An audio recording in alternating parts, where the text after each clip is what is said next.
अब मध्य प्रदेश के सीएम शिवराज सिंह चौहान ने नीतीश कुमार के बयान की कड़ी निंदा की है। सीएम शिवराज ने कहा कि महिलाओं का इस तरह अपमान करने वाले व्यक्ति को सीएम रहने का कोई अधिकार नहीं है, उन्हें पद छोड़ देना चाहिए, माफी मांगने से काम नहीं चलेगा। बीजेपी का गढ़ माने जाने वाले मालवांचल में अब कांग्रेस अपनी जमीन तैयार करने के लिए कोशिशों में जुट गई है।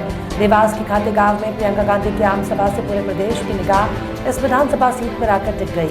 इस विधानसभा सीट पर कांग्रेस की ओर से बीजेपी की बागी पूर्व मंत्री दीपक जोशी मैदान में है। भारतीय जनता पार्टी के वरिष्ठ नेता लालजी टंडन के बेटे और पूर्व नगर विकास मंत्री आशुतोष टंडन का लंबी बीमारी के बाद निधन हो गया। आशुतोष टंडन उर्फ गोपाल जी लखनऊ शहर ईस्ट से विधायक थे और लंबे समय से कैंसर से ग्रसित होने के चलते लखनऊ के मेदांता में उनका उपचार चल रहा था। उत्तर प्रदेश विधानसभा का शीतकालीन सत्र 28 नवंबर से शुरू होगा। ये सत्र 28 नवंबर से 1 दिसंबर तक चलेगा।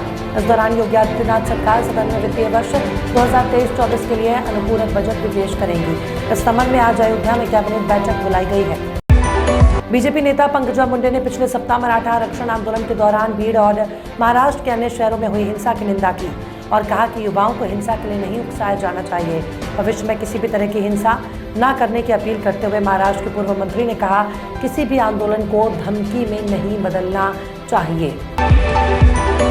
मुंबई में इन दिनों मौसम बदलने के बीच वायु की गुणवत्ता में गिरावट लोगों के लिए चिंता का विषय बना हुआ है।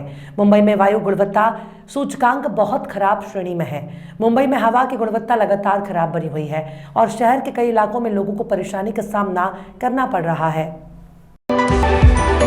मध्य प्रदेश विधानसभा चुनाव 2023 के चुनाव प्रचार के लिए सतना पहुंचे प्रधानमंत्री नरेंद्र मोदी ने एक जनसभा को संबोधित करते हुए कांग्रेस पर हमला किया।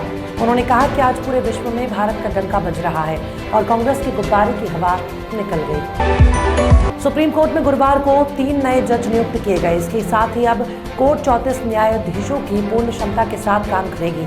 विधि मंत्री अर्जुन राम मेघवाल ने सोशल मीडिया मंच एक्स पर इन जजों की पदोन्नति की घोषणा की। ये 3 नए जज दिल्ली हाईकोर्ट के मुख्यालय न्यायाधीश सतीश चंद्र शर्मा, राजस्थान हाईकोर्ट के मुख्य न्यायाधीश ऑगस्टिन जॉर्ज मसीह और गुवाहाटी हाईकोर्ट के मुख्य न्यायाधीश संदीप मेहता हैं। दिल्ली के मुख्यमंत्री अरविंद केजरीवाल को पीएम मोदी की डिग्री मामले में गुजरात हाईकोर्ट से राहत नहीं मिली है। गुरुवार केजरीवाल की उस याचिका को खारिज कर दिया जिसमें प्रधानमंत्री नरेंद्र मोदी की शैक्षणिक डिग्री के बारे में जानकारी प्रदान करने के लिए केंद्रीय सूचना आयोग के गुजरात विश्वविद्यालय को दिए गए निर्देश को रद्द करने के आदेश पर समीक्षा करने की अपील की थी।